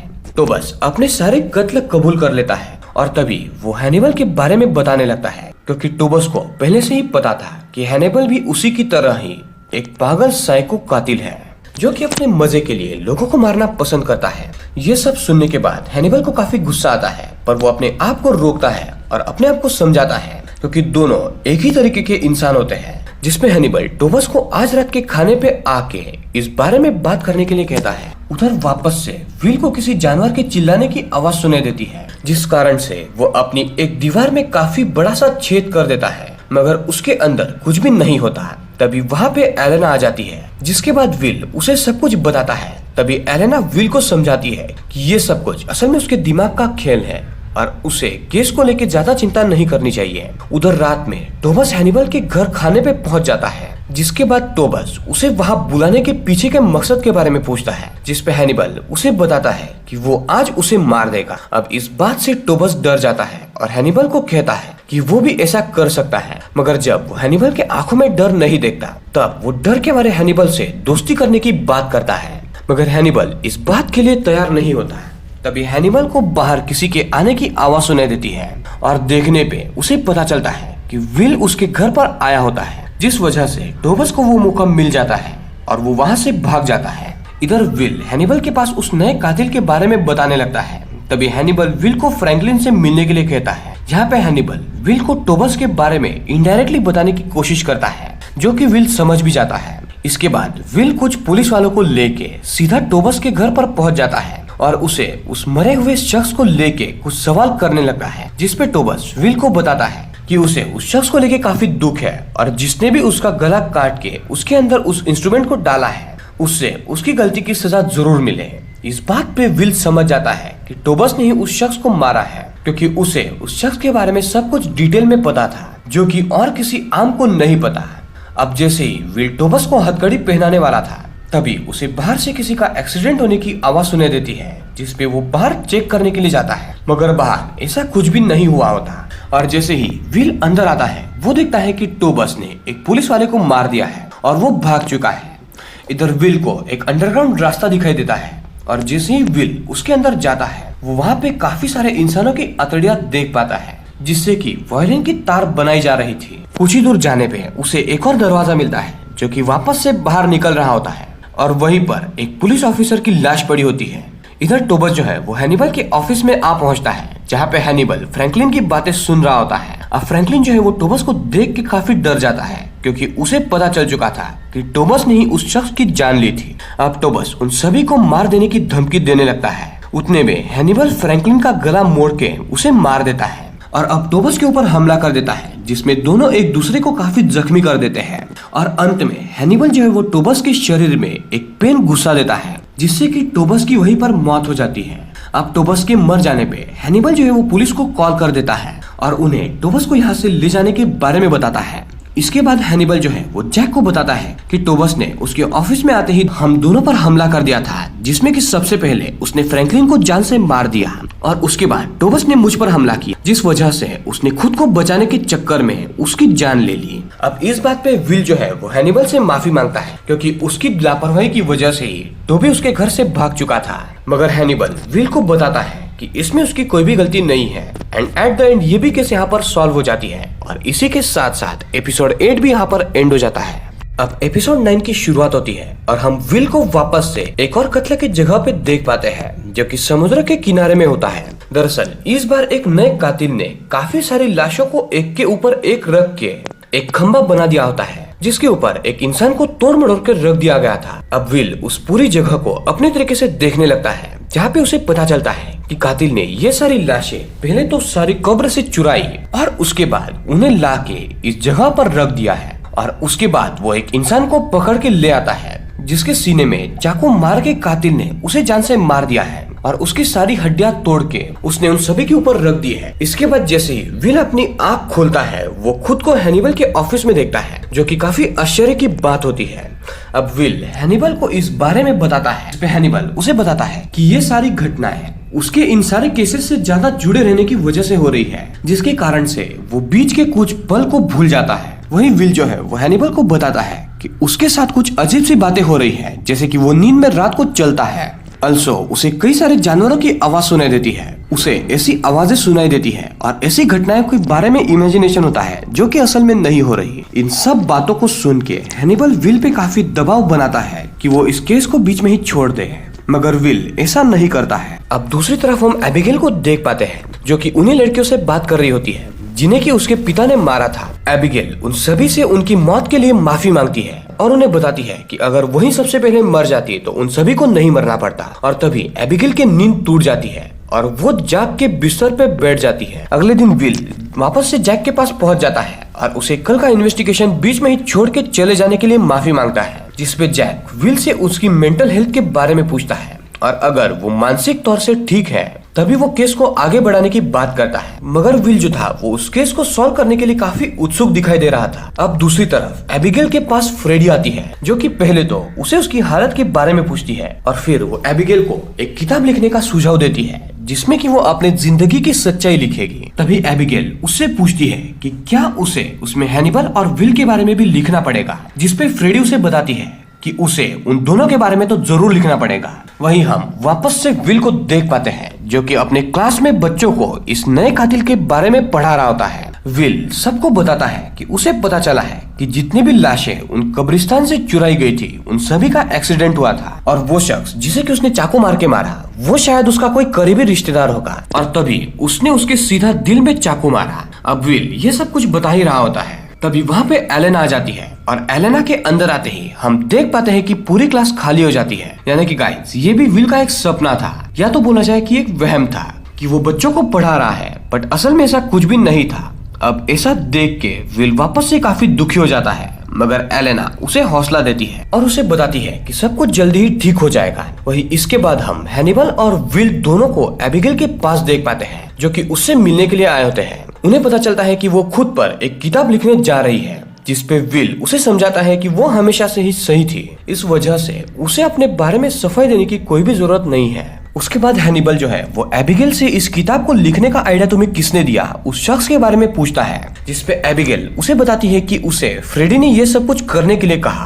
तभी विल उसे समझाता है कि फ्रेडी एक बहुत ही बुरी और खतरनाक औरत है, इसलिए उसे उससे दूर रहना चाहिए। इधर अब जैक को जो है वो ब्रायन नाम के एक शख्स की लाश मिलती है, जिसे कि हैनिबल ने छुपाया होता है। जिसके बाद जैक विल को बुलाता है और उसे इसके कत्ल के बारे में पूछता है। तभी उसे पता चलता है कि ब्रायन की मौत ठीक उसी तरीके से हुई थी जैसे कि गैरेट अपने शिकार को मारा करता था। अब इससे जैक को सीधा एबिगेल पे शक होता है, क्योंकि गैरेट तो पहले ही मर चुका था और उसकी बेटी ही ये सब कुछ कर सकती है। इस वजह से उसके अंदर भी उसके पिता का ही खून है और इसी ने वो किया होगा। मगर विल जो है वो उसे कुछ भी एबिगेल से पूछताछ करने से मना करता है, मगर जैक उसकी एक नहीं सुनता और वो एबिगेल को उसके कन्फेशन रूम में बुला लेता है और उसे ब्रायन को लेकर सवाल करने लगता है। इधर जैसे ही हैनिबल को ये बात पता चलती है, वो थोड़ा सा डर जाता है, क्योंकि उसे एबिगेल ने नहीं बल्कि उसी ने मारा होता है। मगर अंदर जो है वो एबिगेल जैक को कुछ भी नहीं बताती और जैसे ही एबिगेल बाहर आती है, हैनिबल उसे अंदर हुई बातचीत के बारे में पूछता है, जिसपे एबिगेल उसे बताती है कि उसने जैक को कुछ भी सच नहीं बताया है। इस बात पे हैनिबल एबिगेल को डराते हुए कहता है कि अगर उसने किसी को भी इस बारे में कुछ भी बताया तो वो दोनों के लिए अच्छा नहीं होगा। इधर जैक को उस मरे हुए शख्स का नाम पता चल जाता है, जो कि जोएल होता है, और थोड़ी छानबीन करने पे उसे पता चलता है कि जोएल के ठीक नीचे वाला शख्स, जिसका नाम पीटर है, उन दोनों के बीच में दुश्मनी होती है। दरअसल पीटर जो है वो जोएल से काफी पहले मर जाता है, लेकिन उसकी दुश्मनी अभी तक से चली आ रही थी।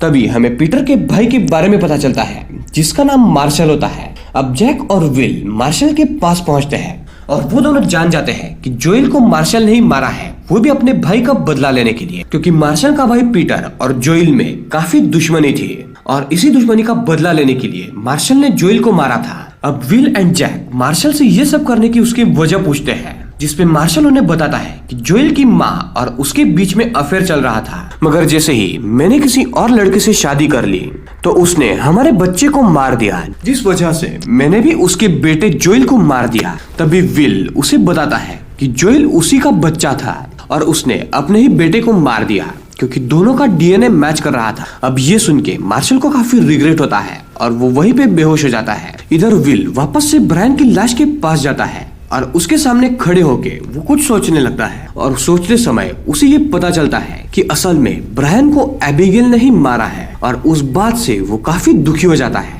इसके बाद विल हैनिबल के पास जाता है और उससे ये सब कुछ बता देता है, जिसपे हैनिबल उसे बोलता है कि उसे ये बात पहले से ही पता थी और वो नहीं चाहता था कि एबिगेल अब जेल जाए, इसीलिए उसने ही ब्रायन की लाश छुपाने में उसकी मदद करी थी। इस बात से विल जो है वो हैनिबल पे काफी गुस्सा हो जाता है और उसे बताता है कि उसने जो कुछ भी किया वो सही नहीं किया। इसके बाद हैनिबल जो है वो सभी को रात में अपने घर पे डिनर के लिए इनवाइट करता है, जिसमें कि वो सभी लोगों को इंसान का मांस खाने को देता है और किसी को भी ये पता नहीं था। वही एबिगेल समझ जाती है कि ये इंसान का मांस है, और जब सारे आए मेहमान अपना खाना खत्म कर लेते हैं, तब एबिगेल हैनिबल का हाथ बटाने के लिए किचन में चली जाती है और हैनिबल को उस मांस के बारे में बताती है। तभी हमें पता चलता है कि एबिगेल जो है वो पास्ट में भी अपने पिता का साथ दिया करती थी उन सभी लड़कियों को मारने में। गैरेट के कहने पे वो पहले सारे लड़कियों से दोस्ती करती थी और फिर वो उन लड़कियों को गैरेट के हवाले कर देती थी, जिसके चलते गैरेट उन्हें मार दिया करता था। यानी कि गाइस पास्ट के कुछ एपिसोड्स में हमें ये पता चला था कि एबिगेल बेकसूर है,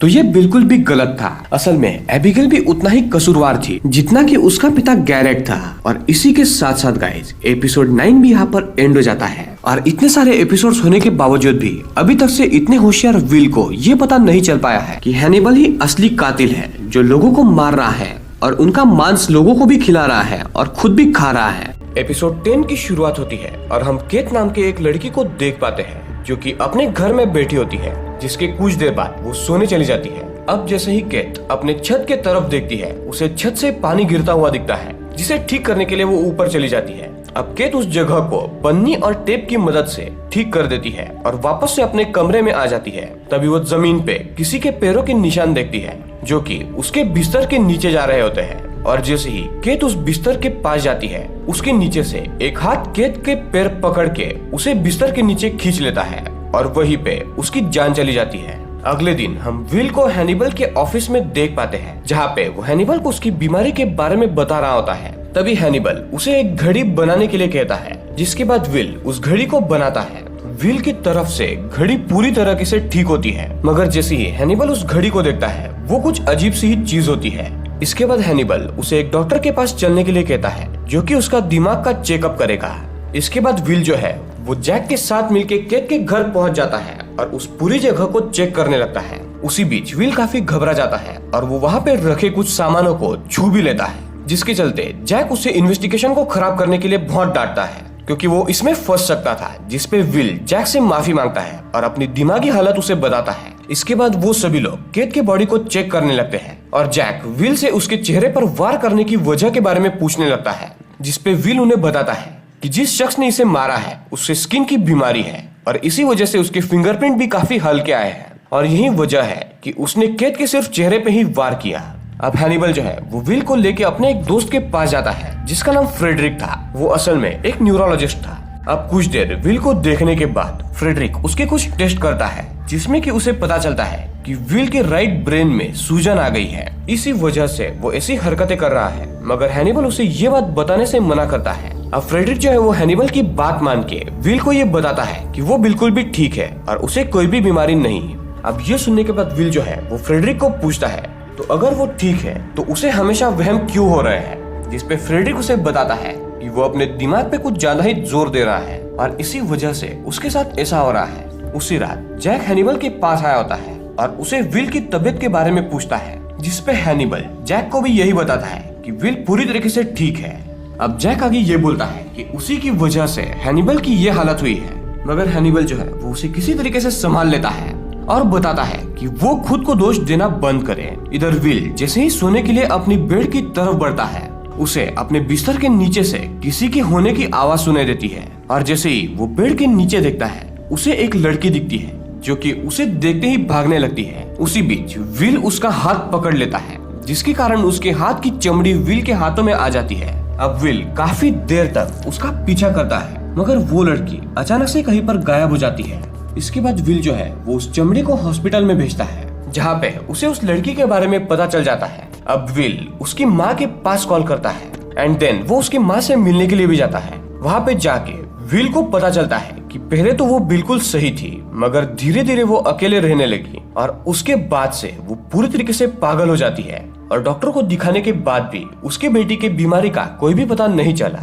अब ये सारी बातें सुनने के बाद विल इससे काफी रिलेट कर पाता है, जिसके बाद वो जैक की तरफ देखता है और वहाँ से चला जाता है। अब अगले दिन विल वापस से फ्रेडरिक के पास चेकअप करने के लिए जाता है, जिसके बाद फ्रेडरिक उसे मशीन में डाल के वहाँ से चला जाता है। अब जैसे ही विल उस मशीन से बाहर निकलता है, उसे फ्रेडरिक कहीं पर भी नहीं दिखता, जिसके बाद वो उसे ढूंढने लगता है। तभी विल फ्रेडरिक के केबिन में जा पहुंचता है, जहाँ पे उसे फ्रेडरिक मरा हुआ दिखता है। उसके चेहरे पे किसी ने बुरी तरीके से घाव किए हुए थे। इस वजह से विल को लगता है कि वो लड़की उसका पीछा करते हुए यहाँ तक पहुँच गई है और उस लड़की को लगा होगा कि फ्रेडरिक ही असल में विल है, क्योंकि उस लड़की ने पहले तो विल का चेहरा नहीं देखा था और उसने फ्रेडरिक को विल समझ के जान से मार दिया। इसके बाद विल वहाँ पे जैक को बुलाता है और उसे इस कत्ल के बारे में बताता है। उसी बीच विल जैक को बताता है कि शायद उसी ने फ्रेडरिक को मारा हो, इसीलिए वो उसे खुद को चेक करने के लिए कहता है और चेक करने पे उसे विल के शरीर पे कहीं भी खून के निशान नहीं दिखते हैं। यानी कि गाइस, एक तरीके से बोला जाए तो विल इतने सारी बेरहम केसेस सॉल्व करने के चलते पूरी तरीके से पागल हो रहा था और उसे अपने आप पर ही शक हो रहा था, बट एट द एंड वो बेकसूर निकलता है। उसी रात विल जब अपने घर में सो रहा होता है, तभी उसके कुत्ते भौंकने लगते हैं, जिससे वो समझ जाता है कि वो लड़की उसके बेड के नीचे है। इसके बाद विल जो है वो बड़े आराम से उस लड़की को अपने पास बुलाता है और उसे शांत करवाता है। इसके बाद विल उसे एक हॉस्पिटल में भर्ती करता है, जहाँ पे उसका इलाज शुरू हो जाता है। उसी बीच विल जो है वो जैक से पूछता है कि उसे पिछले सारे कत्ल याद होंगे, जिसपे जैक बताता है कि उसे शायद ही वो सब कुछ याद हो, मगर उस लड़की को सब कुछ याद होता है। और तो और गाइस, उस लड़की ने जितने भी मरे हुए लोगों का नाम लिया था, उसमें हॉस्पिटल में जो फ्रेडरिक था उसका नाम शामिल नहीं था। यानी कि गाइस, एक तरीके से बोला जाए तो हॉस्पिटल में जो डॉक्टर फ्रेडरिक था उसे किसी और ने नहीं बल्कि हैनिबल ने ही मारा था। और हर एपिसोड की तरह ही हैनिबल ने दूसरे कातिल की तरह लोगों को मारने की कोशिश की, जिसमें वो कामयाब रहा। और इस बार भी उसने उस पागल लड़की की तरह फ्रेडरिक को जान से मार दिया और इस बार भी वो छूट गया, वो भी बिना किसी के नजर में आए। और तो और गाइस, हैनिबल ने उसी पागल लड़की के सामने ही डॉक्टर फ्रेडरिक को मारा था और उसके हाथ में चाकू दे दिया, जिसके चलते ये लड़की फंस गई।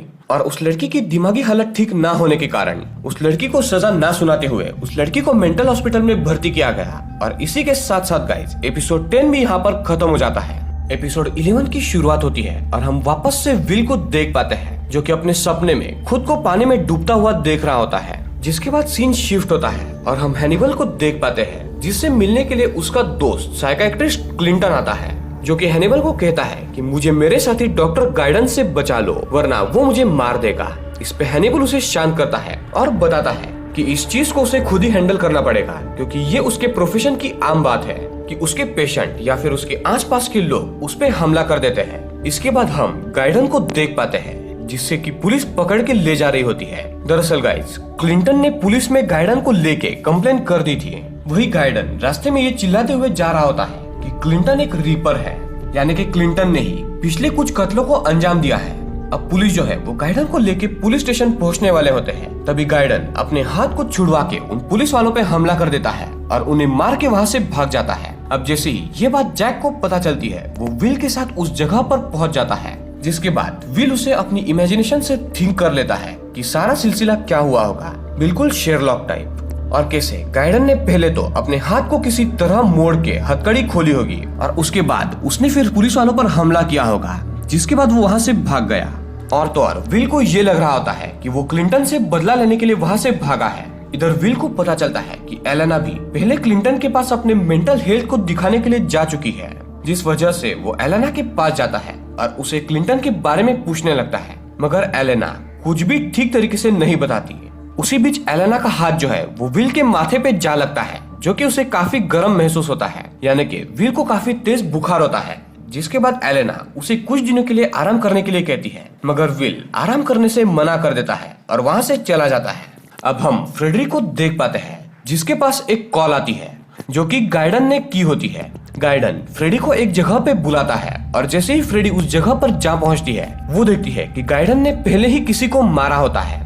इसके बाद गाइडन उसे रीपर का पता पूछता है, क्योंकि उसे रीपर को पकड़ के मारना होता है। और गाइस, रीपर का मतलब था क्लिंटन, जिसपे फ्रेडी उसे बताती है कि उसे रीपर का पता नहीं मालूम, मगर वो उसके लिए एक आर्टिकल जरूर छाप सकती है, जिसे पढ़कर वो रीपर उसकी बताई हुई जगह पर जरूर आ सकता है। इस बात से गाइडन फ्रेडी पे काफी खुश हो जाता है और इसके बाद फ्रेडी ऐसा ही करती है। अब ये आर्टिकल पढ़ के सभी समझ जाते हैं कि गाइडन ने फ्रेडी को अगवा कर लिया है और इसी की वजह से सभी लोग फ्रेडी को ढूंढने लगते हैं। जिसके बाद उसका पता एक सुनसान बिल्डिंग में चलता है। जिसके बाद जैक वहाँ पे अपनी सेना लेके घुस जाता है और विल को बाहर ही इंतजार करने को कहता है। अब जैसे ही जैक उस बिल्डिंग के अंदर जाता है, वो वहाँ पे फ्रेडी को देख पाता है, जिसे कि गाइडन ने अगवा करके रखा हुआ था। अब जैसे ही गाइडन जैक को देखता है, वो डर के भाग रहा होता है और वो बाहर आके एक गाड़ी को लेके भागने लगता है। तभी गाइडन जो है वो अपने पिछली सीट पे विल को बैठा हुआ दिखता है और विल के हाथ में एक बंदूक भी थी। अब विल जो है उसे सीधा लेके हैनिबल के पास पहुंच जाता है और गाइडन को पकड़ लेने के लिए कहता है, मगर तभी अचानक से विल को एक दौरा पड़ता है और वो जमीन पे गिर के बेहोश हो जाता है। वही अब हैनिबल उसे एलेना का नाम बताता है, जो कि उसे रीपर का पता बता सकती है। जिसके बाद गाइडन एलेना के पास जाने लगता है। कुछ देर बाद विल को वापस से होश आता है और वो हैनिबल को कहीं जाते हुए देखता है, जिसपे हैनिबल उसे बताता है कि गाइडन एलेना को मारने के लिए यहाँ से भागा है, इसीलिए वो उसे बचाने के लिए उसके पीछे जा रहा है। तभी विल जो है वो हैनिबल से पहले ही एलेना के पास भागने लगता है और गाइडन तक पहुंच जाता है। इसके बाद विल गाइडन से एलेना की दुश्मनी के बारे में पूछता है, जिसपे गाइडन उसे बताता है कि उसकी दुश्मनी केवल 2 लोगों से है, जिसमें से एक को तो वो पहले ही मार चुका है और दूसरे को वो ढूंढ रहा है। दरअसल गाइस, यहाँ पे गाइडन क्लिंटन की बात कर रहा होता है।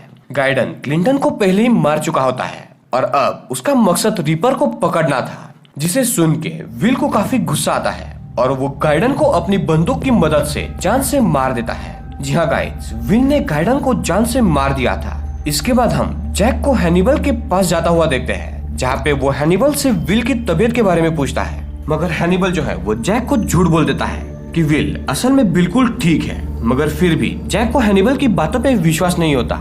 जिसके बाद जैक जो है वो विल को वापस से एक दूसरे हॉस्पिटल में भर्ती करवाता है, जहाँ पे एलेना उसके साथ वहीं पर होती है। और गाइज इसी के साथ साथ एपिसोड 11 एंड हो जाता है। और गाइज इस पॉइंट तक विल की जो दिमागी हालत है वो बहुत ही खराब हो चुकी है। तो अब आने वाले एपिसोड्स में क्या होता है ये तो हमें पता चल ही जाएगा, तो वीडियो पर बने रहिए।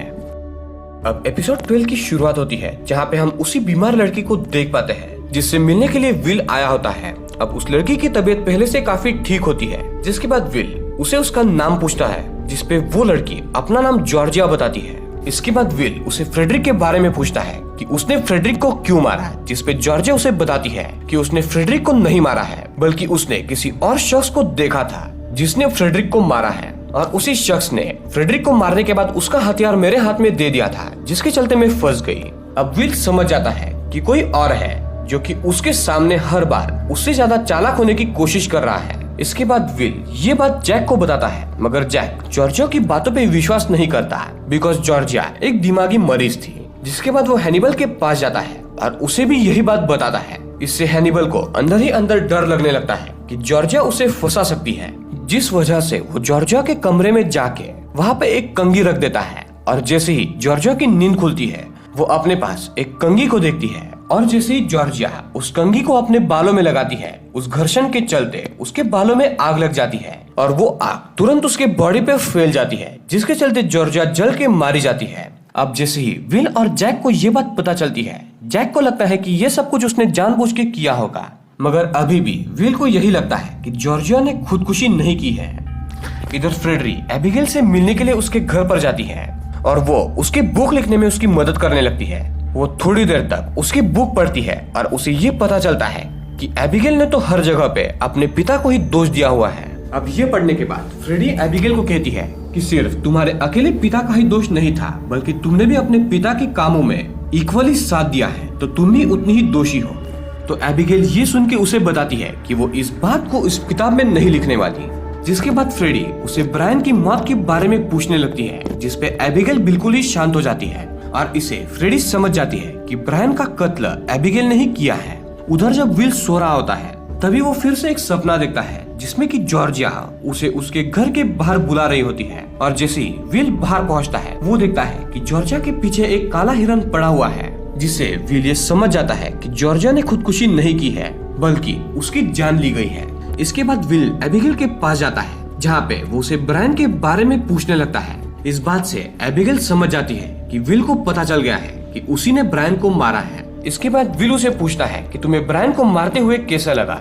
एबिगेल उसे बताती है कि ब्रायन की वजह से उसे काफी टेंशन होने लगी थी और उसके मर जाने के बाद वो काफी रिलैक्स महसूस कर रही है। जिसके बाद विल उसे बताता है कि जब उसने उसके पिता को मारा था तब वो भी ऐसा ही फील कर रहा था। अब इसके बाद गाइस विल जो है वो एबिगेल के पिता के केबिन में उसे चलने के लिए कहता है, ताकि विल अपने सोचने की शक्ति से एबिगेल के पिता को किसने और कैसे मारा था इस बात को वो सोच सके, क्योंकि कहीं ना कहीं विल को लग रहा था कि एबिगेल के पिता यानी कि गैरेट को उसी के किसी करीबी व्यक्ति ने मारा है, और वो शुरुआत से ही उसे झांसा देते आ रहा है। इसके बाद हम जैक को देख पाते हैं, जो कि एबिगेल से मिलने के लिए उसके हॉस्पिटल में आता है, मगर उसे एबिगेल हॉस्पिटल में कहीं पर भी नहीं दिखती। तभी वहाँ पे फ्रेडी आ जाती है। इसके बाद जैक और फ्रेडी एबिगेल की किताब को लेके बातें शुरू कर देते हैं, जिसमें कि वो फ्रेडी से पूछने लगता है कि किताब का काम कितना पूरा हो चुका है। तब फ्रेडी उसे बताती है कि एबिगेल की कहानी में काफी सारी चीजें गायब है, जैसे कि ब्रायन की मौत।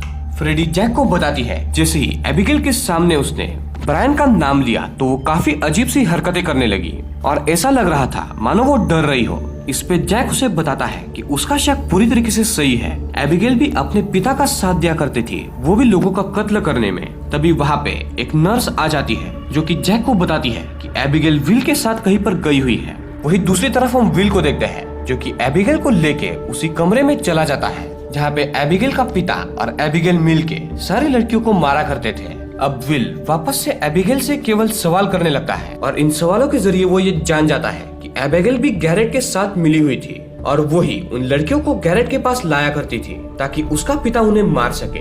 अब विल को जैक की कही हुई बात याद आती है कि कैसे जैक पहले से ही ये कहता आ रहा था कि गैरेट की तरह ही उसकी बेटी एबिगेल भी कातिल है।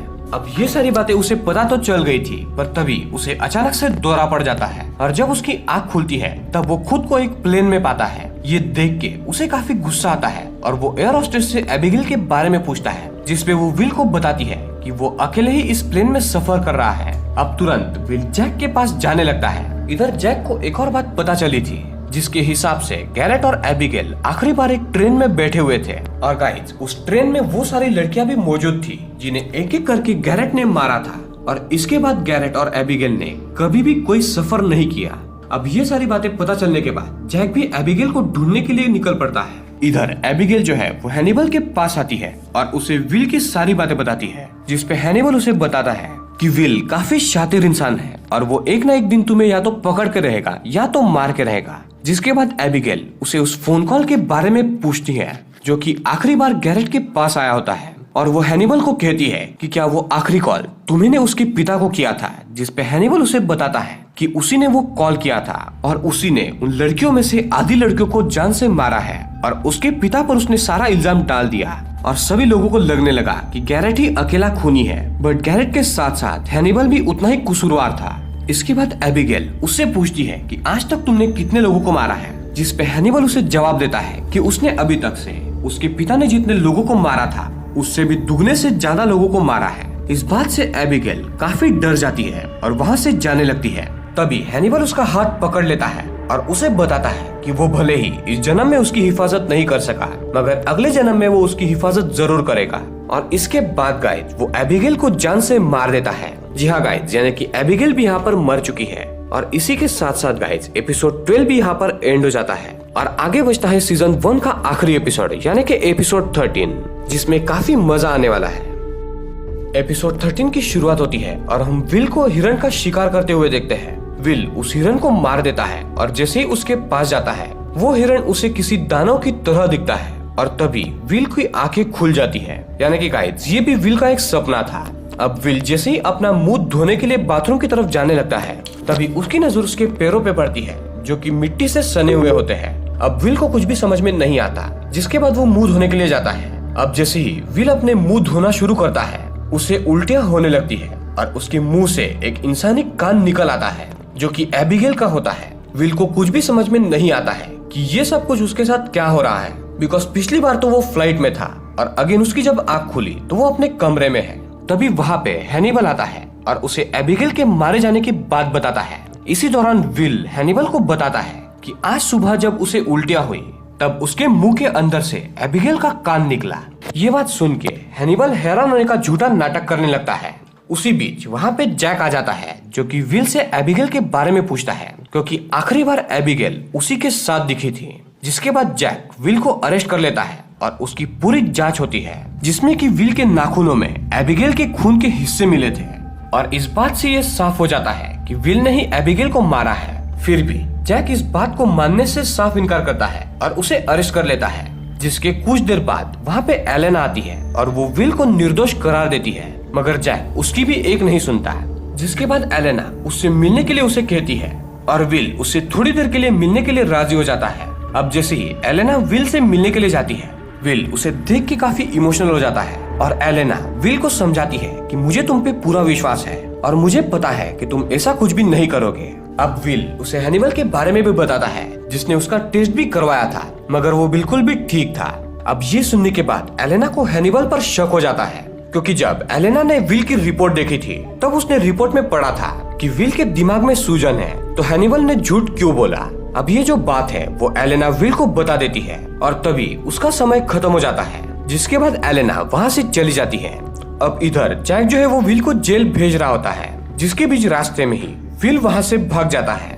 अब जैसे ही जैक को ये पता चलता है कि विल वहाँ से भाग चुका है, वो उसे ढूंढने लगता है। इधर विल हैनिबल के पास जाता है और उसे उसके साथ गैरेट के घर चलने के लिए कहता है। पहले तो हैनिबल वहाँ जाने के लिए तो मना कर देता है, मगर विल को और फंसाने की लालच में वो वहाँ पर विल के साथ चला जाता है। अब जैसे ही विल वहाँ पर पहुँच जाता है, वो सारी बातों को समझ जाता है। विल जान जाता है कि उस दिन गैरेट के पास हैनिबल का ही कॉल आया था, जो कि उसे बता देता है कि पुलिस को उसके बारे में पता चल चुका है और यही कारण था कि गैरेट उसके लिए पूरी तरीके से तैयार होता है। अब विल अपनी बंदूक हैनिबल की तरफ पॉइंट करते हुए उसे सब कुछ सच बताने के लिए कहता है। मगर हैनिबल अभी भी झूठी बोलता है, जिसके बाद वो उस पे गोली चलाने ही वाला था कि तभी वहाँ पर जैक आ जाता है, जो कि विल के हाथों पे गोली मार के उसे गिरा देता है। अब जैसे ही विल बेहोश हो जाता है, उसे सपने में हैनिबल भी दानव की तरह नजर आता है। इसके बाद विल को जेल में वापस से बंद कर दिया जाता है। देन जैक जो है वो हैनिबल से पूछता है कि वो विल के साथ उस जगह पर क्या करने गया था, और पहली बात वो उसके साथ वहाँ पर गया ही क्यों। जैक हैनिबल को बोलता है कि तुम्हें तो पता है कि विल तुम्हारे साथ कभी भी कुछ भी कर सकता है, तो तुम उसके साथ क्यों गए। इस बात पे हैनिबल उसे बताता है कि वो विल का काफी अच्छा दोस्त है, इस वजह से वो उसकी मदद करना चाहता था और इसीलिए वो उसके साथ गैरेट के घर पर गया था। अब आखिरी सीन में गाइस हम विल को जेल में बंद देखते हैं, जहाँ पे वो हैनिबल के बारे में सोच रहा होता है और उसके दिमाग में यही चल रहा था कि कैसे शुरुआत से लेके अभी तक हैनिबल ने कितने लोगों को उसी के साथ रह के मारा, पर उसे उसकी भनक तक नहीं हुई। तभी वहाँ पे हैनिबल आ जाता है, जो कि विल का नाम पुकारता है और जोर जोर से हंसने लगता है। और इसी के साथ साथ गाइस हैनिबल का सीजन 1 पूरी तरीके से यहाँ पर एंड हो जाता है और हमें यहाँ पर यही पता चलता है कि हैनिबल काफी शातिर बंदा है, जिसने इतने होशियार विल को भी पागल करार दे के जेल करवा दी और खुद इतने कत्ल करने के बाद भी वो अभी तक से आजाद घूम रहा है। तो गाइस इसी के साथ साथ सीजन 1 यहाँ पर एंड होता है। तो दोस्तों ये थी हैनिबल सीजन 1 की डिटेल एक्सप्लेनेशन। तो दोस्तों अगर आपको ये वीडियोस पसंद आई है तो इस वीडियो को लाइक करना, अगर आप इस चैनल पर न्यू है तो चैनल को सब्सक्राइब करके बेल आइकन ऑल पर जरूर कर देना, और अगर आपको हैनिबल सीजन 2 की भी एक्सप्लेनेशन चाहिए तो मुझे आप कमेंट करके जरूर बताना। मैं जल्दी से जल्दी उन वीडियोस को लाने की कोशिश करूंगा। तो दोस्तों मिलते हैं ऐसी ही किसी अगली इंटरेस्टिंग वीडियो में, तब तक के लिए पीस आउट।